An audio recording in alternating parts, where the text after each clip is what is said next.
안녕하십니까. 조세전문 변호사 고성춘입니다. 오늘의 주제는 유사매매 사례가액에 대한 지루한 불복 과정. 오늘 1심 소송 결심을 하고 온 날입니다.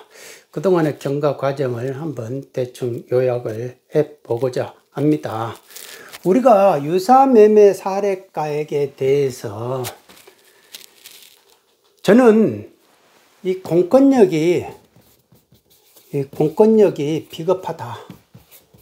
비겁하다라고 제가 준비서면에다가 적었어요. 이렇게 하면 안 된다. 왜 이렇게 공권력이 비겁하냐? 그 이유는 뭐냐면요. 유사매매 사례가액을요, 우리 납세자가 정확하게 알 수가 없어요. 이 4,000세대, 4,500세대나 이렇게 되는 거에서 이렇게 있고, 이렇게 있단 말입니다. 이렇게 1단지가 있고, 이 길이 있고, 2단지가 있고, 여기가 길이 있고, 3단지가 있어요. 그러면 1단지에 어떤 이제 층이 있잖아요. 2층에 이제 몇 동에 2층이 있다. 그러면 이게 상속 재산이다 이겁니다. 그러면 유사매매 사례가액을 어떻게 찾아내느냐? 조사과 사람이 상속세 서울청 상고 조사과 사람이 뭐라고 전화 와가지고 조사하면서 뭐라고 하냐면 대뜸 하는 말이 이거 유사매매 사례가액 어떻게 찾았어요? 이렇게 말을 하더라고요. 그러니까 자기는 뭔가 다른 거 찾았는데 그 잘못했다라는 식의 이제 딱 뉘앙스더라고요. 그런데 우리가 납세자가 이거를 찾을 수 있는 방법은 국교부 실거래가 시스템에 들어가는 수밖에 없어요. 거기는 동호수를 우리가 알 수가 없어요. 층만 알 수 있다 이겁니다. 그러면 A가 2층이면은 같은 평수 49평이면은 49평에 같은 인접한 층을 가지고 이걸 보고 찾아내야 된다 이겁니다. 찾아내야 되는데 우리는 이제 플러스 이 공시가격 플러스 5% 마이너스 5% 이 사이에서 이제 찾아내야 되는데 동호수를 모르기 때문에 공시가격을 알 수가 없어요. 공시가격을 알아야 플러스 마이너스 5% 이것도 임의적으로 도대체 왜 이렇게 만들었는지 제가 그래서 소송에서 왜 이렇게 만들었냐. 아니 공시가격 밑으로 마이너스는 괜찮아도 어떻게 해서 플러스 5%인 거를 가지고 유사매매 사례라고 하느냐. 비싼 거를 가지고 근거가 뭐냐. 국세청장이 어떤 근거를 가지고 만들었냐. 저 과세정보 제출명령 신청하겠다고 하는데 재판장이 안 들어주는 거예요. 저는 그때부터 이게 싸하구나 그런 생각을 했다 이겁니다. 그런데 우리가 유사매매 사례가액을 확인을 못하는 거예요. 확인을 못하니까 그 근접한 거를 했는데 국세청은 자기가 이렇게 보면은 나와요. 이게 신고 가격이 있을 거니까 양도한 신고 가격들을. 그리고 본인들은 동호수를 다 알아요.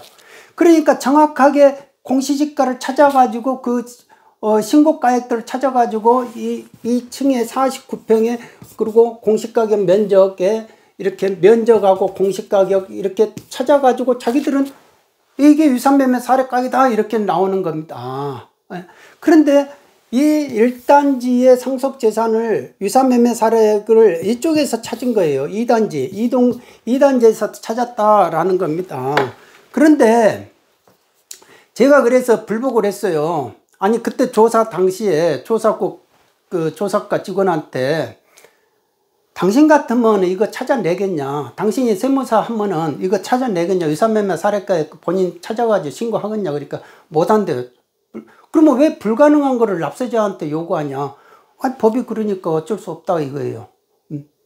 그래서 이 유사매매 사례가액에 이게 위헌성이 옛날부터 문제가 된 거예요. 유사매매 사례가액에 입법화된 그 동기가 어떤 세무 공무원 직원이 입장에서 그걸 직원 입법을 한 거다 이겁니다. 그래서 이거를 그 당시 제가 서울청 법무과장 시절에 서울청장한테 이렇게 결제하러 들어갔더니 그 청장님이 하시는 말이 이거 위헌 아닌가? 이렇게 오히려 그 윗분이 문제 제기를 하더라고요. 그러니까 저의 입장에서는 이거 위헌이 될 것 같습니다. 이거 문제가 있습니다.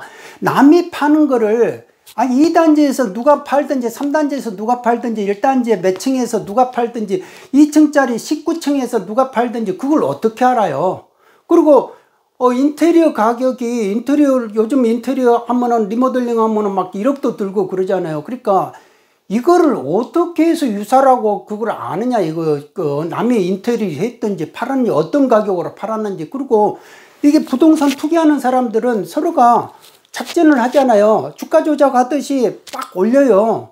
올려가지고 나중에는 이제 자기들 계약 취소해버리고 실거래가 시스템에 거기에는 등재돼버리고. 그러니까 이게 제대로 된 유산매매 사례가 이 시가를 찾아내느냐 이거예요. 보편적으로 모든 불특정한 사람들이 거래할 수 있는 그 가격이 맞냐 이겁니다. 유산매매 사례가액을 딱 만들어 놓으니까 집값이 밑으로 안 내려가 버리잖아요. 이거를 시가로 해가지고 밑으로 거래하고 그러면 저가 양도 있네 막 이런 식으로 나와 버리잖아요. 눈을 부라리면서. 양도세 부당행위 막 증여세 막 때리겠다고 뭐 이렇게 나와 버리잖아요. 그러니까 이게 유산매매 사례가액이 갑자기 이제 모든 집값의 기준점이 돼 버린 거예요. 그런데 그거를 법원 사람들이 재판하는 판사들이 그거를 걸러줄 줄 알았다니까요. 그런데 그거를 맞네 뭐 이렇게 돼버리는 거예요. 국가가 뭐 오죽했으면 했겠어, 그 국가가 거짓말했겠어 막 이런 식이에요. 세법에 대해서는 거의 다 국고적으로 간다 이겁니다. 그래야 되잖아요. 이게 위헌입니다, 위법입니다 이렇게 하면 내가 그거를 충분히 숙지해가지고 나도 이해를 하고 이런 부분에서 뭔가 문제가 있구나 이렇게 돼야 되는데, 그거 하기 싫으면 그냥 국세청 쓴 대로 오케이 맞네 그렇게 되는 것이 더 편하죠. 뭐든지 그래요. 공무원은 자기가 편한 대로 일을 하고 싶은 거예요. 문제를 제기해 가지고 뭔가를 생각을 이렇게 다시 한번 비꼬보고 이런 노력을 안 한다 이겁니다. 왜? 편하게 일을 해도 되는데 뭐 월급 나오고 그러잖아요. 근데 본인이 이제 그 공직에 나가면은 결국 어떻게 됩니까? 납세자 돼 가지고 곡소리 난다 이겁니다.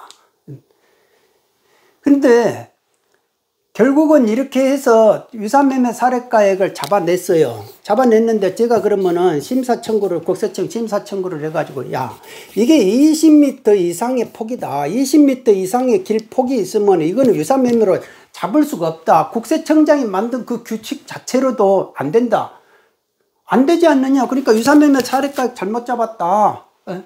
그러니까 이거 잘못이다 라고 하니까 거기서 그 사람도 담당자가 변호사였거든요. 여자 변호사인데 19m래요. 19m. 20m가 아니고 19m래요.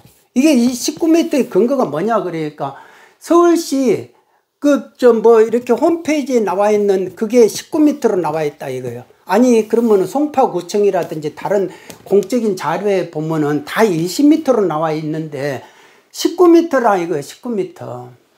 그래서 내가 뭐 인사를 잘못했나 막 그런 생각이 들었다니까요. 공무원이 아닌 거는 아니다고 김은 기다려가지고 제가 제가 서울청 법무과장 할 때는 제가 5년 동안에 그 자리에 있으면서 돈 한 푼 받아본 적도 없고, 누가 뭐 부탁을 한다 한들 아니면 아니고 기면 기고 될 수 있으면 또 긍정적으로 보고 납세자 유리하게 해석하려 하고 그랬거든요. 뭐든지 규제에서 회관납 빼고 구제 쪽으로 봐주려고 했다 이거예요. 20m가 공부상에 맞는데 19m라고 이렇게 한다는 거는 한마디 말해서 조지겠다는 거 아니에요. 법리를 배운 사람이 이거는 문제 있다, 나는 그 진짜 문제 있다 생각을 하는 거. 그래서 1심 소송에 와가지고 1년 8개월을 했어요. 1년 8개월을 소송에서만 1심에서만.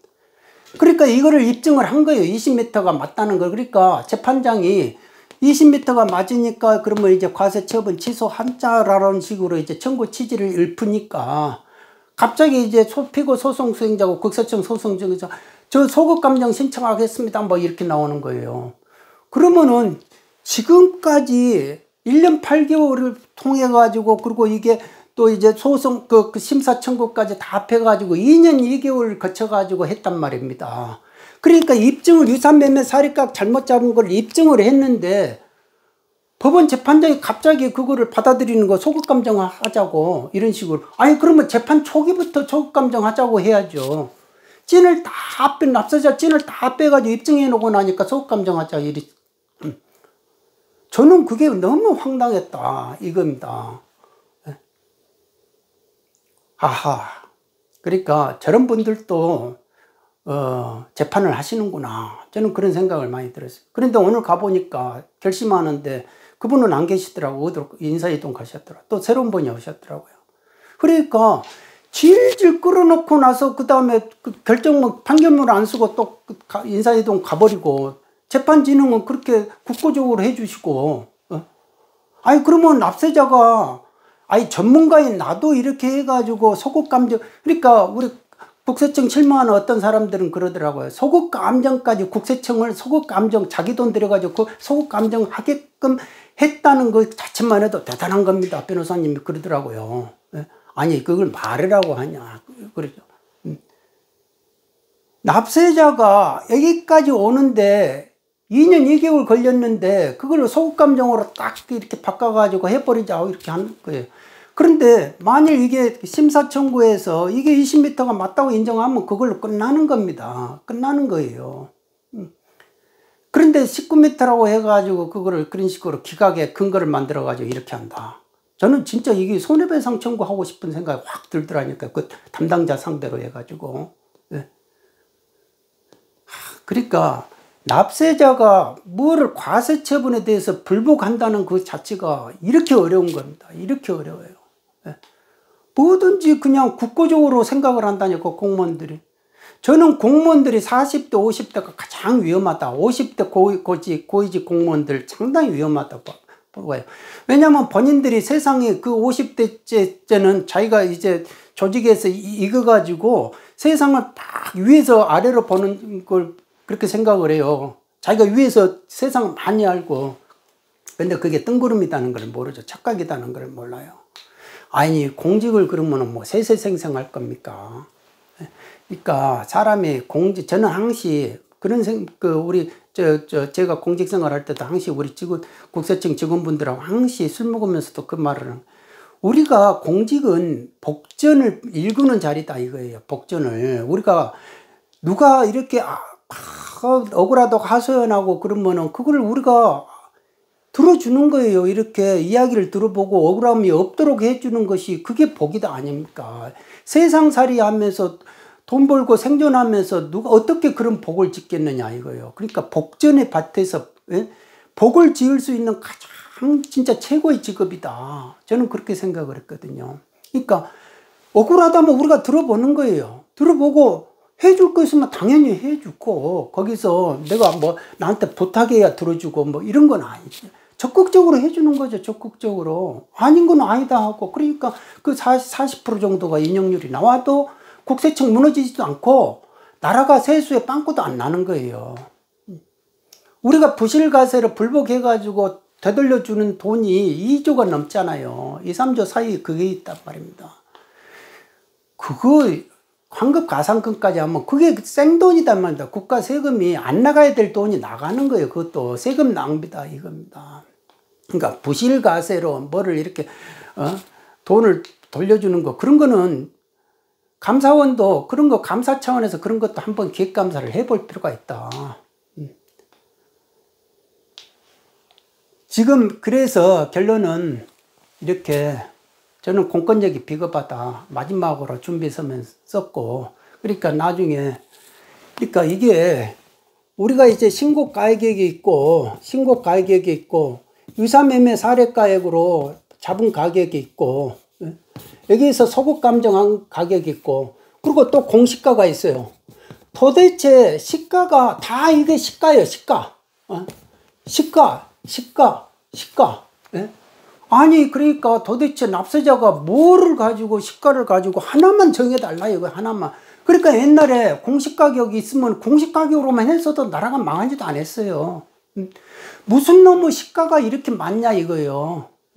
시가를 하나로 통일을 해라 이겁니다. 통일. 그리고 사람들이 시세에 맞춰가지고 공시가격을 맞춘다. 시세는 시가도 아니고 아무것도 아니에요. 세법에서 아무 의미도 없는 이야기다 이겁니다. 왜 그런데 시세에다 맞추냐. 시가가 그게 정확한 가격이다 이겁니다. 세법에서 딱 이 가격이 시가다라고 하면 거기에 맞춰야 되는 거예요. 그런데 무슨 놈은 시세에다 맞춰가지고 공시가격을 만든다. 그러니까 지금 그 평가 이 부분들이요. 제가 볼 때는 아주 진짜 우리 이거 정리해야 된다 이겁니다. 제가 만일 이 정부의 뭐가 뭐 정책을 책임진다 그러면 저는 이게 우리나라 전체 이 평가 부분들을 한번 다 정리한다. 그리고 부동산 세금 해가지고 부동산만 이렇게 파는 사람들 있잖아요. 그건 하수예요. 예?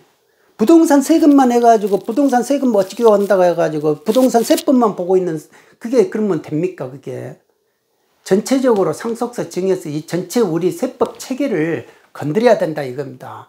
전체적으로 이제는 건드릴 때가 됐다. 22년 동안은 그대로 방치하고 있는 상속세 증여세법을 건드리지 않고 부동산 세법만 아무리 건드려봐야 아무 소용없다 이겁니다. 국가는 동업자 논리예요. 동업자, 숨은 동업자다 이겁니다. 증여세 왜 가세하는지 아세요? 니 혼자만 니가 모아가지고 니가 다 쓰든지 말든지 해. 근데 그거를 왜 옆에 사람한테 줘? 주면은 내 몫이 날아가잖아. 내가 네 재산이 1조면은 내 지분이 5천억이야. 네 재산이 10억이 20억이면은 내 재산은 10억이야. 2분의 1 내 거야. 근데 왜 네가 내 허락 없이 이렇게 옆에 사람한테 증여를 해? 그러니까 증여세 과세해야 되는 거야. 내 몫 내가 챙기는 거야. 이런 식의 논리다 이겁니다. 따지고 보면 숨은 동업자 논리예요. 오늘은 여기까지만 하고요. 내일은 전체 상속세 체계에 대해서 말씀드려 보겠습니다. 구독자 여러분 건강하시기 바랍니다. 감사합니다.